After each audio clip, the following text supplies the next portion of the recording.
नमस्कार, KTV news में आपका स्वागत है। मैं हूं स्तुति और आइए एक नजर डालते हैं शहर की प्रमुख सुर्खियों पर। कैंट थाना अंतर्गत संपत्ति विवाद को लेकर हुआ डबल मर्डर। बेटे बहू ने पिता व बुआ को उतारा मौत के घाट।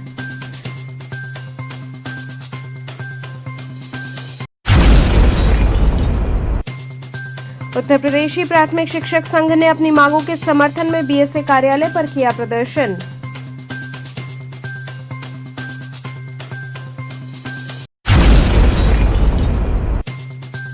फरीदपुर रिंग रोड अंडरपास के जर्जर मार्ग से लोग हुए परेशान, आए दिन गिरकर हो रहे चोटिल।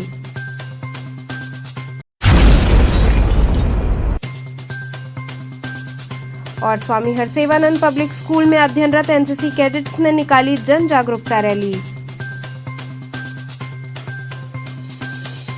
और अब खबरें विस्तार से। कैंट थाना अंतर्गत संपत्ति विवाद को लेकर डबल मर्डर हुआ। बेटे बहू ने पिता और बुआ को मौत के घाट उतार दिया। कैंट थाना क्षेत्र के प्रतापनगर कॉलोनी में संपत्ति विवाद को लेकर हुए डबल मर्डर में सनसनी फैल गई। आरोप है कि बेटे और बहू ने मिलकर पिता और बुआ की बेरहमी से हत्या कर दी। दोनों को घर के अंदर ईंट और सिलबट्टे से कूचकर मौत के घाट उतारा गया। घटना की जानकारी मिलते ही पड़ोसियों ने पुलिस को सूचना दी। मौके पर पहुंची पुलिस को घर के भीतर 2 शव मिले। पुलिस ने बेटे और बहू को हिरासत में लेकर पूछताछ शुरू कर दी है। दोनों मृतकों के शवों को पोस्टमार्टम के लिए भेजा गया है। घटना के बाद एडिशनल सीपी, एडीसीपी समेत कई वरिष्ठ अधिकारी मौके पर पहुंचे और फॉरेंसिक टीम के साथ जांच शुरू कर दी गई। प्राथमिक जानकारी के अनुसार वारदात के पीछे संपत्ति को लेकर पारिवारिक विवाद को मुख्य कारण माना जा रहा है। क्षेत्र में इस खौफनाक हत्याकांड को लेकर लोगों में भारी आक्रोश और स्तब्धता है। पुलिस मामले की गंभीरता से जांच कर रही है और जल्द ही आरोपियों पर कठोर कार्रवाई की बात कही गई है।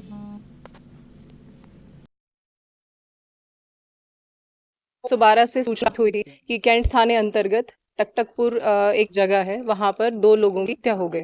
सूचना पर थाने की पुलिस, एसीपी, मैं और एडिशनल सीपी साहब सभी लोग आए, मौका मुआयना किया तो यहाँ से पता लगा कि राजेश कुमार जी हैं।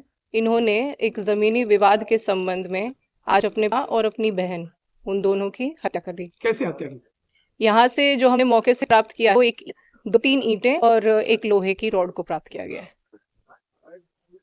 हत्या करने वाले बेटे को अभिरक्षा में लगे हैं जी, उनको हिरासत में ले लिया है, जो कि राजेश कुमार जी हैं। बाकी पूछताछ करके और जो लड़की है उनसे परिवार से अभी प्राप्त हो रही तहरीर, जिसके आधार पे आगे की कार्रवाई की जाएगी। अभी तक की जांच में हत्या की वजह क्या सामने आई है? जी, इनकी वजह ये है कि पिता का इन अपने बेटे के साथ जमीनी विवाद था। जमीन को लेकर ही इनकी रंजिश थी, जिसके चलते आज उनकी हत्या कर दी गई।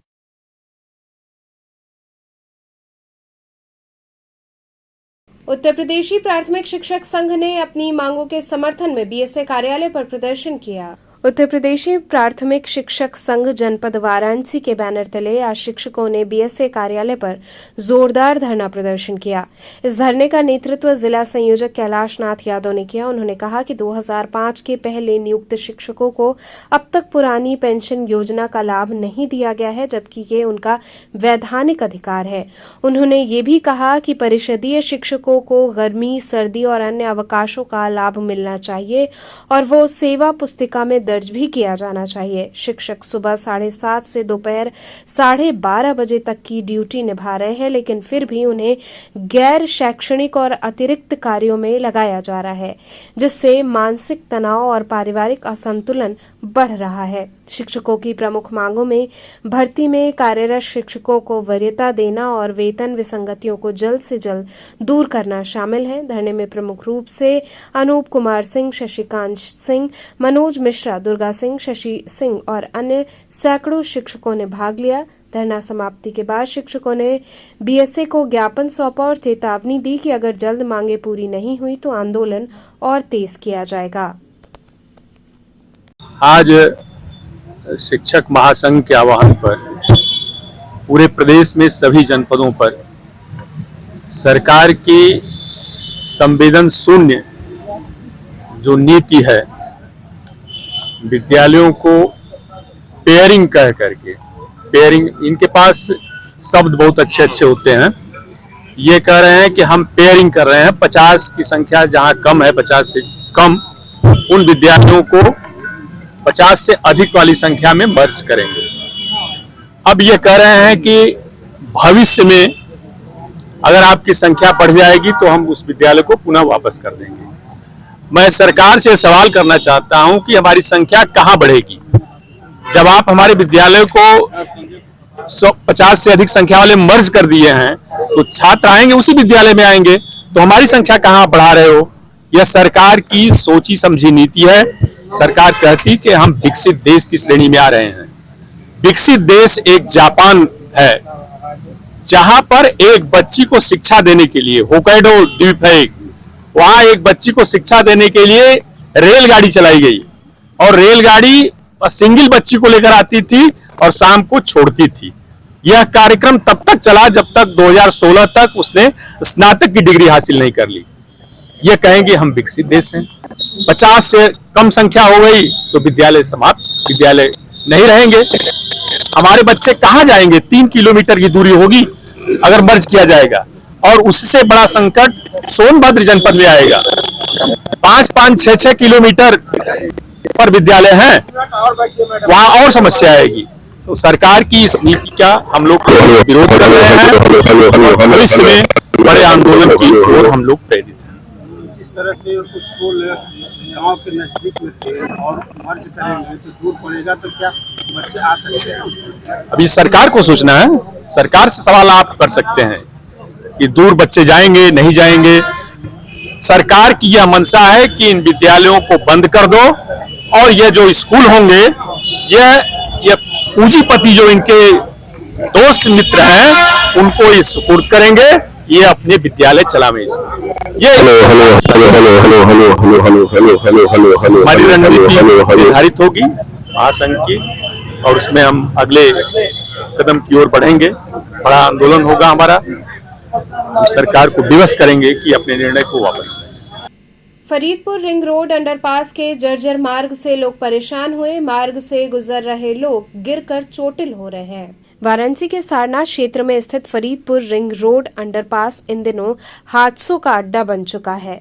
सड़क की हालत इतनी खराब है कि लगभग 1 से 1.5 फुट गहरे गड्ढे में हर दिन कोई न कोई मोटरसाइकिल सवार गिरकर गंभीर रूप से घायल हो रहा है। स्थानीय लोगों ने इस समस्या को लेकर थानाध्यक्ष विवेक त्रिपाठी को एक ज्ञापन सौंपा, जिसका नेतृत्व नित्यानंद पांडे ने किया। उनका कहना है कि अंडरपास अब खूनी सड़क बन चुका है। बरसात में पानी भर जाने से गड्ढा दिखता नहीं है और लोग लगातार हादसों का शिकार होते जा रहे हैं। स्थिति इतनी खराब हो चुकी है कि महिलाओं और बच्चों का सुरक्षित आना जाना भी मुश्किल हो गया है। स्थानीय लोगों ने बताया कि NHI को कई बार सूचना दी गई, लेकिन अब तक कोई कार्रवाई नहीं हुई। नित्यानंद पांडे ने चेतावनी दी है कि यदि 10 जुलाई तक सड़क की मरम्मत नहीं की गई तो फरीदपुर रिंग रोड पुलिया को जाम कर दिया जाएगा। ज्ञापन सौंपने के दौरान बबलू पांडे, सुरेंद्र कुमार दुबे, बेचन पांडे, संजय पांडे, शंकरलाल शर्मा, सुशील चौबे, अशोक पांडे सहित कई स्थानीय लोग मौजूद रहे।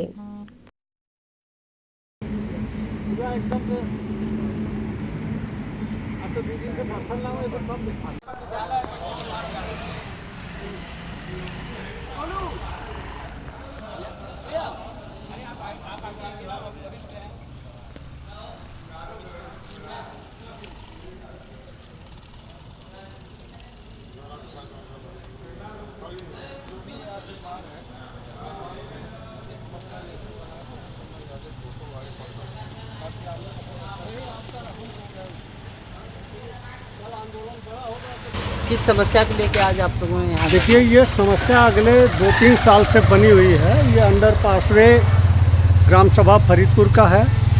इसमें बरसात के समय पूरा पानी भर जाता और इस समय सड़क भी पूरी टूटी हुई है, जिससे लोग लगातार जाने आने वाले लगातार बच्चे विद्यालय जा रहे हैं, गिर जा रहे हैं। कोई काम से जा रहा है, उसी में गिर पड़ रहा है। हाथ पैर लोगों का टूट जा रहा है और इसको कई बार उठाया गया। NH के लोगों को ये बात समझ में नहीं आ रही है। आज उसी के सापेक्ष हम लोग यहाँ इकट्ठा हुए हैं और आज बता भी देना चाहता हूँ शासन प्रशासन को कि अगर 3 दिन के अंदर 10 तारीख का समय दिया जा रहा है, अगर 10 तारीख तक इस पे कोई कार्रवाई नहीं हुई तो हम लोग चक्का जाम करने पे एनएच का चक्का जाम करने पे मजबूर होंगे। स्वामी हरसेवानंद पब्लिक स्कूल में अध्ययनरत एनसीसी कैडेट्स ने जन जागरूकता रैली निकाली। स्वामी हरसेवानंद पब्लिक स्कूल बनपुरवा रमना में अध्ययनरत 91 यूपी बटालियन एनसीसी व 97 यूपी बटालियन एनसीसी कैडेट्स द्वारा सिकल सेल एनीमिया और धरती आभा अभियान पर जन जागरूकता रैली व संगोष्ठी का आयोजन किया गया। एनसीसी कमान अधिकारी अमर सिंह और बी सिद्धार्थ के निर्देशानुसार स्वामी हरसेवानंद पब्लिक स्कूल के कार्यवाहक ANO हवलदार यादव के नेतृत्व में 24 कैडेट ने सिकल सेल एनीमिया की चिकित्सा की जानकारी के साथ साथ धरती आभा अभियान के महत्व को बताते हुए जन जागरूकता रैली निकाली। रैली गढ़वाघाट, बनपुरवा, रमना, टिकरी, नैपुरा आदि गांव के लोगों को जागरूक किया। तत्पश्चात स्वामी हरसेवानंद पब्लिक स्कूल बनपुरवा के सभागार में एक संगोष्ठी का आयोजन किया गया, जिसमें मुख्य वक्ता के रूप में विद्यालय के प्रधानाचार्य डॉक्टर AK चौबे ने कहा कि सिकल सेल एनीमिया रक्त विकृति की ऐसी बीमारी है जो वंशानुगत संतति में आकर व्यक्ति के शरीर में दर्द, अपंगता, जकड़न, कमजोरी पैदा करती है। ऐसे में रोग की पहचान कर परीक्षण करा के समय पर उचित उपचार कराना महत्वपूर्ण है। युवाओं को समाज के स्वास्थ्य और तकनीकी भविष्य से जुड़कर एक स्वस्थ व जागरूक समाज की संरचना करनी होगी। एनसीसी कैडेट सामाजिक बदलाव में समर्थ हैं, बस उन्हें सक्रिय रहने की आवश्यकता है। संगोष्ठी में छात्रावास अधीक्षक पूर्व लेफ्टिनेंट MS यादव ने इस अभियान को स्वस्थ क्रांति की दिशा में एक सार्थक कदम बताया। कार्यक्रम में हवलदार यादव, नीरज कुमार, हर्षिता, राधिका, दीपशिखा, जागृति, रिया यादव, कार्तिकेय इत्यादि लोगों की सक्रिय भागीदारी रही।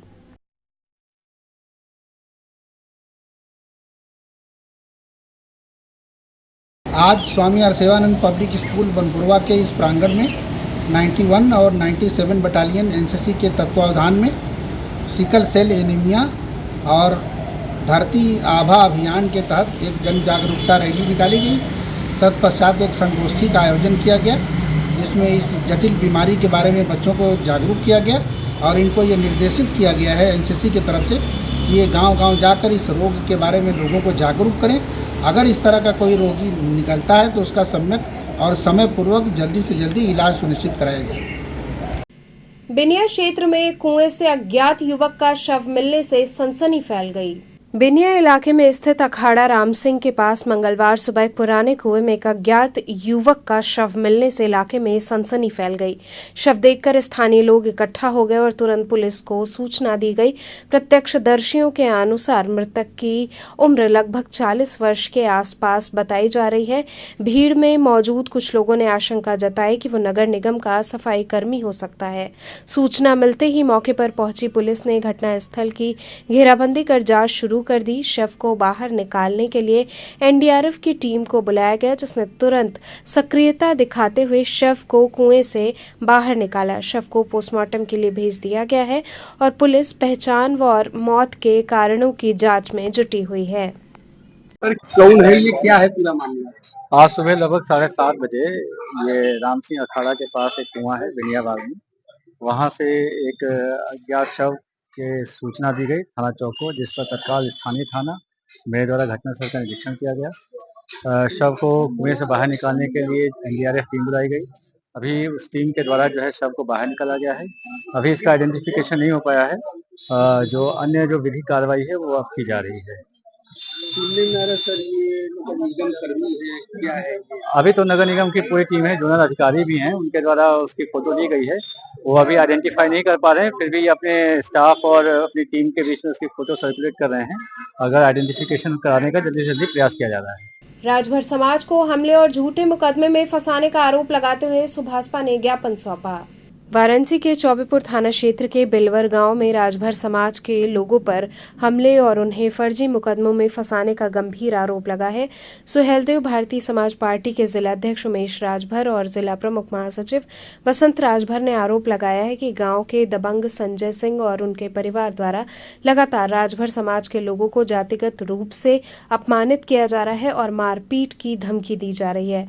5 जुलाई की सुबह दबंगों ने हथियार से लैस होकर राजभर परिवार पर दोबारा हमला किया, जिसमें छोटे राजभर, भोला राजभर, राम गुलाम राजभर गंभीर रूप से घायल हुए। हालत गंभीर होने पर उन्हें बीएचयू ट्रॉमा सेंटर रेफर किया गया। आरोप लगाया गया है कि संजय सिंह और उनके समर्थकों द्वारा प्रशासन पर दबाव बनाकर झूठा मुकदमा राजभर समाज के खिलाफ दर्ज करवाया गया है। सुहेलदेव भारतीय समाज पार्टी ने प्रशासन से मांग की है कि राजभर समाज के खिलाफ दर्ज फर्जी मुकदमे निरस्त किए जाएं, हमलावरों पर सख्त कार्रवाई हो और झूठे आरोप में फंसाने वालों के खिलाफ मुकदमा दर्ज हो।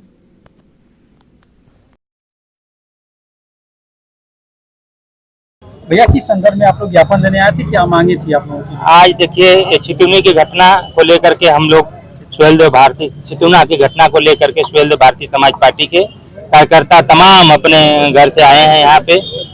कल की घटना है, कुछ दबंग टाइप के लोग, तथाकथित भारतीय जनता पार्टी का चोला पहनने वाले लोग, अपने आप को बीजेपी का नेता मानने वाले लोग, वो जो है कि 3 घंटे तक चौबेपुर थाना को हायर कर लिए, एक तरह से एकदम जाम कर दिए, धरना प्रदर्शन किए और बिना परमिशन के धरना प्रदर्शन करके हमारे खिलाफ, पीड़िता के खिलाफ उन्होंने FIR दर्ज कराने का काम किया।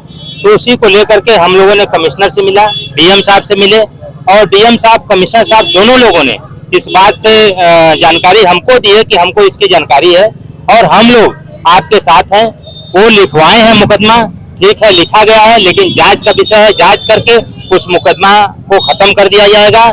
और सुहेलदेव भारतीय समाज पार्टी ने यही मांग किया है कि पीड़ित के साथ न्याय हो। अगर अन्याय होगा तो माननीय नेताजी ने इस बात को कहा है कि जन आंदोलन में पूरा उत्तर प्रदेश जलेगा। ये अगर पीड़ित के साथ न्याय नहीं हुआ तो पूरा जन आंदोलन पूरे उत्तर प्रदेश में भारतीय समाज पार्टी करेगी। वो नहीं देखेगी कि हम सरकार के साथ हैं कि सरकार के विपक्ष में है। हम पीड़ित के साथ हैं, हम गरीबों के साथ हैं, हम मजदूरों के साथ हैं, पिछड़े और पिछाड़े गए लोगों के साथ हैं। शोषण और अत्याचार जिस पे होगा, सुहेलदेव भारतीय समाज पार्टी उसके खिलाफ लड़ेगी। बात की जाए तो जिस तरह से वहाँ पे धरना प्रदर्शन चला, लेकिन कह रहे हैं कि सत्ता पक्ष के दोनों लोग, तो आप लोग सत्ताई पक्ष हैं, लेकिन उनका राजभर का दबाव पड़ रहा है, इसे जाते मुकदमा नहीं लिखा जा रहा, तो इसीलिए वहाँ पर धरना प्रदर्शन किए। तो क्या लगता है कहीं ना कहीं? नहीं, देखिए, किसी की दबाव नहीं है।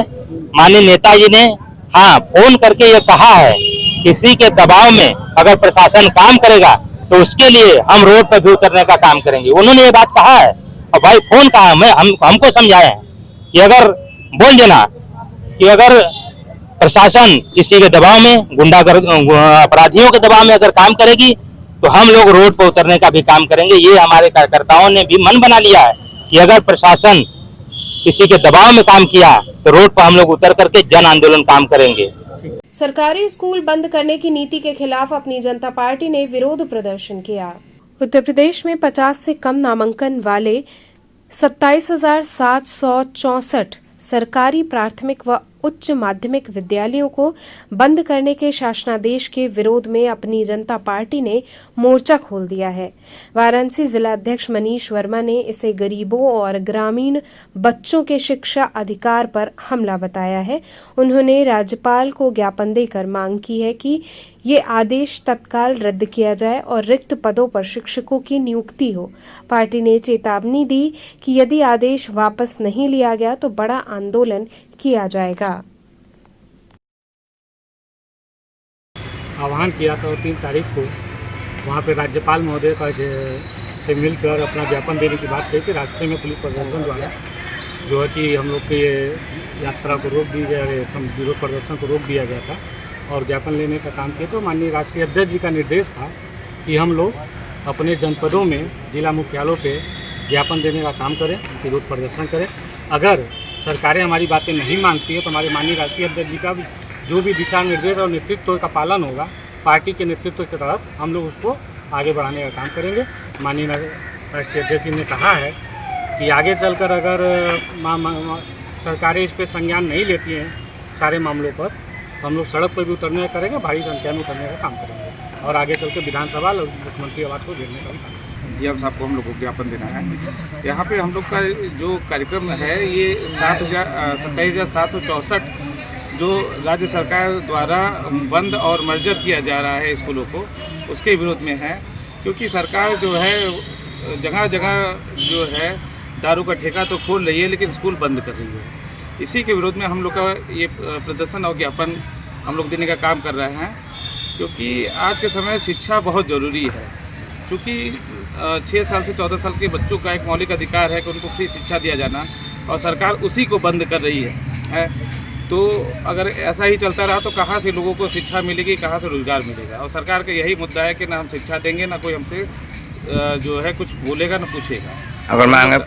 अगर मांगे पूरी नहीं हो तो क्या करेंगे आगे? हम लोग का मांगे अगर पूरा नहीं होता तो हम लोग अभी तो ज्ञापन और छोटा सा जो हम लोग का धरना प्रदर्शन है, लेकिन इसको हम लोग बड़े रूप में आगे चल के इसको धरना प्रदर्शन और रोड पे भी हम लोग निकलेंगे। और अगर सरकार फिर भी नहीं चाहती तो आगे हम लोग और भी बड़ी कार्रवाई करेंगे इसके विरुद्ध। क्योंकि ये एक मौलिक अधिकार है हर बच्चों का, और इस पर सबको सामने आना चाहिए, सबको मिल के इस पर काम करना चाहिए। गुदौलिया क्षेत्र में कांवरियों की सुविधा हेतु बैरिकेडिंग हुई। स्थानीय व्यापारियों ने आवाजाही में सुविधा की मांग की। सावन माह की तैयारियों को लेकर जिला प्रशासन ने कमर कस ली है। रोपवे कार्य के चलते गिरजाघर से गुदौलिया नंदी चौक तक के खराब मार्ग को कांवरियों के लिए सुगम बनाने का कार्य तेजी से चल रहा है। सड़क के दोनों ओर स्टील की बैरिकेडिंग लगाई जा रही है ताकि श्रद्धालु जन बिना किसी अवरोध के बाबा विश्वनाथ जी को जल अर्पित कर सकें। प्रशासन का उद्देश्य है कि सावन में हर कांवरिये को सुरक्षित और व्यवस्थित दर्शन का अनुभव मिल सके। वहीं स्थानीय व्यापारी का कहना है कि बैरिकेडिंग के दौरान हर 10 मीटर पर एक कट अवश्य दिया जाए ताकि दुकानदारों और ग्राहकों को आवाजाही में असुविधा न हो। व्यापार मंडल का ये भी सुझाव है कि माल ढुलाई के लिए रिक्शा और दोपहिया वाहनों की सुगम व्यवस्था सुनिश्चित की जाए, जिससे व्यापार प्रभावित न हो और आमजन को भी परेशानी का सामना न करना पड़े। अब देखना होगा कि प्रशासन श्रद्धालुओं की सुविधा के साथ साथ व्यापारिक गतिविधियों को संतुलन में कैसे रखता है।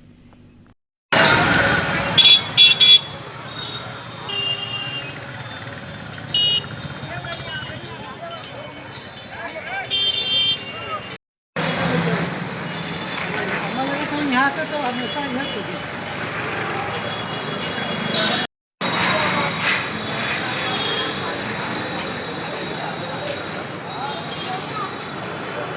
देखिए, बैरिकेडिंग लगना अच्छी बात है। इससे लोगों को आने जाने में, दर्शनार्थियों को सुविधा होती है। लेकिन बैरिकेडिंग के माध्यम से जो रास्ते नहीं छोड़े जाते हैं बीच में, दुकानों में आने के, गलियों में आने के, हम इसका कड़ा विरोध करते हैं।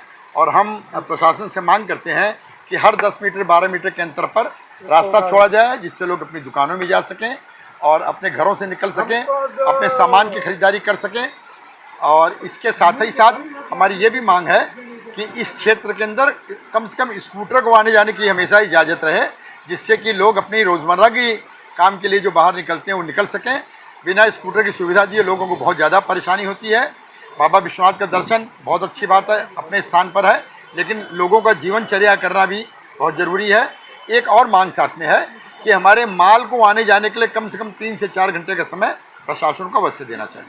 पातालपुरी मठ में गुरु पूर्णिमा महोत्सव मनाया जाएगा। सभी धर्मों के लोगों को दीक्षा दी जाएगी।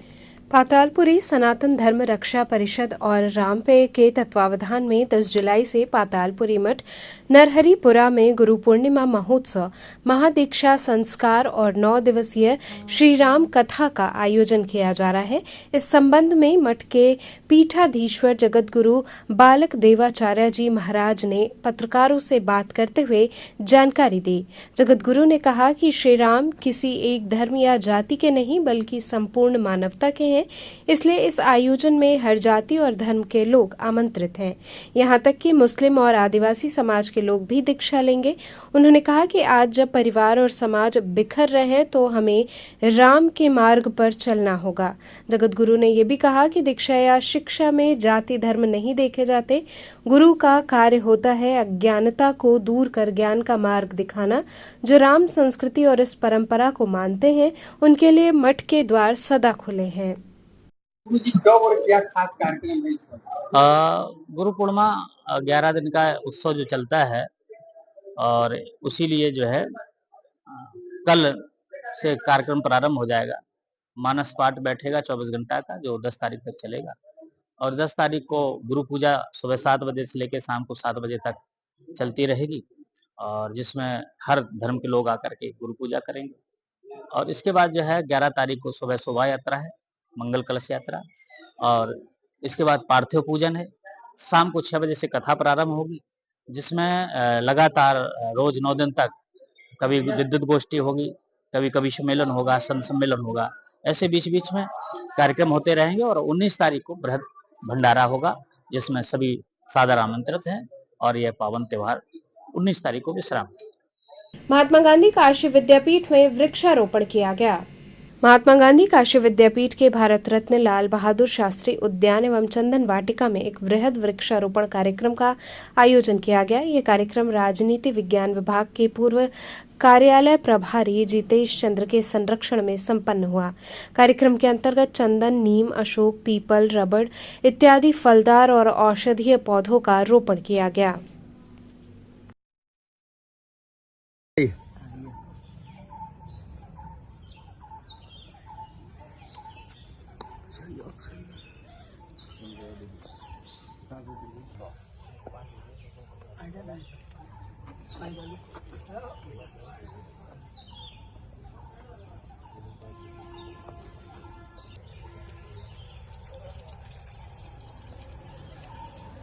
ठीक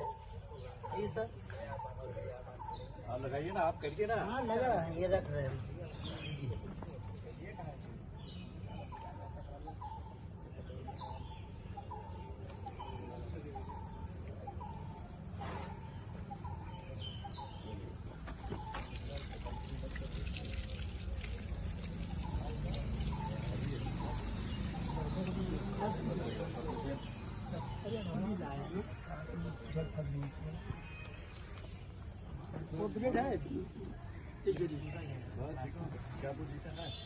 हर वर्ष की बात है, लगभग मैं 15 वर्षों से मैं जान रहा हूँ। हर वर्ष जितेश सर अपने जन्मदिन के अवसर पे कम से कम हज़ारों पौधे अब तक पौधारोपण कर चुके हैं।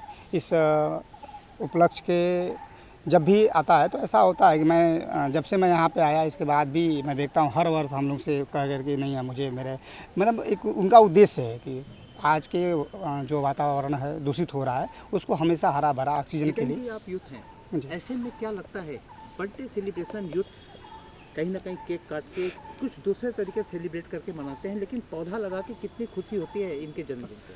सर मैं जब से सर से मैं कभी भी पूछता हूँ तो कहते हैं कि मुझे बहुत ही उनके घर पे आप चले जाएंगे तो लगता है कि एक बागवानी, पूरी छत को बागवानी बना दिए हैं। और उनका एक मतलब जीवन का एक उद्देश्य है, बहुत ही मतलब ईमानदार है, स्वच्छ छवि, और जो कहा जाए अपने कार्य के प्रति जितना वो स्वच्छता से रहते हैं वैसे वृक्षों के प्रति काफ़ी इनका लगाव है।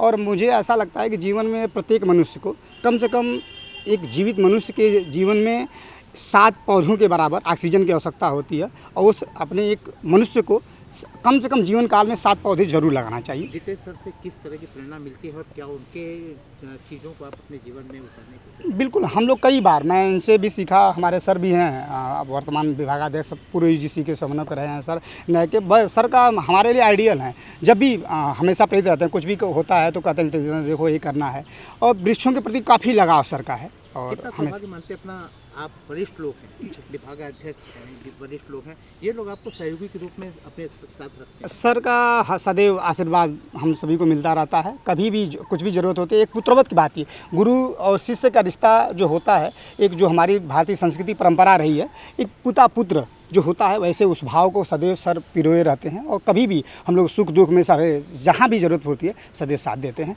और वृक्ष के आज का उद्देश्य ये है कि हर वर्ष की भांति जो है इस बार भी लगाया जा रहा है। और ख़ास तौर से आज का जो दिन है, शुभ अवसर है, जो हमारे वरिष्ठ साथी जितेश जी के जो है उनके बर्थडे पर हर साल वृक्ष लगाया जाता है। और आज ख़ास तौर से ये है कि जिस तरह से सरकार ने कहा कि माँ के नाम पर, तो आज का जो पौधारोपण हुआ है माँ के नाम पर किया गया है, और ख़ास तौर से जितेश जी के उपलक्ष्य में। चंदन वाटिका, हरा भरा चंदन वाटिका दिखना जी, कितना प्रयास लगता है अपने लोगों को, और किस तरह से लोगों को पेड़ के प्रति मोटिवेट होना चाहिए? जी, जिस तरह से पेड़ों के वक्त, और ख़ास तौर से सरकार भी कहती है, हर आदमी, हम सब लगाते हैं, पेड़ लगाते हैं, ख़ास तौर से बरसात के दिनों में पेड़ तो हम लगा देते हैं, मगर उससे सबसे ज़्यादा उसकी देखभाल करना होता है, क्योंकि करोड़ों लग जाते हैं, मगर उसमें क्या है कि लोग पानी नहीं देते, और क्या इसकी वजह से क्या है कि बिना देखभाल की वजह से क्या है पौधे सूख जाते हैं। इसलिए जो है जिस तरह से हम बच्चों की निगरानी करते हैं, उसकी देखभाल करते हैं, इसलिए हमें ज़रूरी, अगर एक पौधा लगाते हैं तो उसको हम जब तक वो बड़ा नहीं हो जाए, तो उसके खासतौर से गर्मियों के दिनों में पानी, हर तरह की व्यवस्था हमें देखने की ज़रूरत पड़ती है। तभी हम लोग कह सकते हैं कि हाँ, हमारा जो हमने जो वृक्ष लगाया है या जो पेड़ लगाया है वो तभी सक्सेसफुल होगा जब ये उस आगे बढ़े, उसको शीश संभाल के हम आगे उसको और ऊँचा बढ़ाएँ। विद्यालय में पौधारोपण कर रहे हैं, आज बच्चे जो है इस पर क्या करते हैं, उनसे क्या अपील करना चाहेंगे? हम हर बच्चे से यही अपील करना चाहेंगे कि वो भी अपने माँ के नाम पेड़ लगाएं, और क्या है कि इसमें जिस तरह से धरती यानी आपका टेम्परेचर बढ़ रहा है दिन भर दिन, और ये आप हम देख रहे हैं कि शिमला में जो हो रहा है, बादल फट रहे हैं, ये सब चीज़ ज़रूरी है कि हम भी अपना पेड़ लगाएं। और ख़ासतौर से आपके जो विकास का मॉडल जो है उसमें थोड़ा हमें हट के देखना पड़ेगा। जैसे हम देखते हैं कि नॉर्थ ईस्ट हुआ या आपका जितना उत्तर के हैं, उधर उत्तर वाले में इतना नहीं है, जबकि नॉर्थ ईस्ट में देखते हैं हर जगह, हर घर में आम का वृक्ष मिल जाएगा आपका। आम है, अब पीपल है, और ये बरगद, ये सब तरह के पेड़ उन्हें लगाने चाहिए, जिससे क्या है हमें ऑक्सीजन और वातावरण हमारा फ्रेश है। क्यों, जैसे ही हम सुबह उठते हैं देखते हैं कि भाई बिल्कुल हर तरफ यानी बिल्कुल चकाचौंध, यानी सूरज ही सूरज नज़र आ रहा है, रोशनी पेड़ों के नज़र। सिर्फ हम अगर देखें विद्यापीठ हमारा बनारस में देखें तो विद्यापीठ हमारा बहुत हरियाली है और चारों तरफ ही है, क्योंकि हम लोग का प्रयास रहता है कि हम हर साल एक पेड़ अपने माँ के नाम पर जरूर लगाएं, अपने किसी भी उस पर उपलक्ष्य पे पेड़ लगाएं। वैसे मैं भी प्रयास करता हूँ कि मैंने भी कई भी ग्राउंड में पेड़ लगाए हैं, जैसे इमली का है कि हमने उसको इतना पाला पोसा कि आज जो है काफ़ी बड़ा हो चुका है, उखाड़ भी दिए लोग उसका, यानी हर तरह से कोशिश होती है कि हम लोग देखभाल करते रहें। तो चलते चलते पुनः एक नजर डालते हैं शहर की प्रमुख सुर्खियों पर। कैंट थाना अंतर्गत संपत्ति विवाद को लेकर हुआ डबल मर्डर, बेटे बहू ने पिता व बुआ को उतारा मौत के घाट।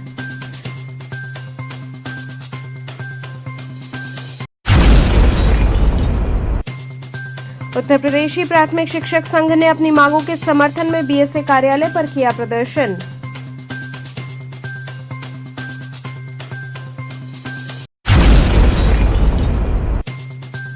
फरीदपुर रिंग रोड अंडरपास के जर्जर मार्ग से लोग हुए परेशान, आए दिन गिरकर हो रहे चोटिल।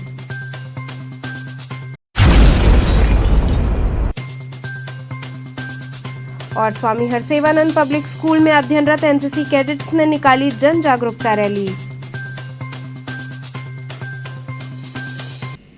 तो थे आज के समाचार, कल फिर होगी मुलाकात, तब तक के लिए नमस्कार।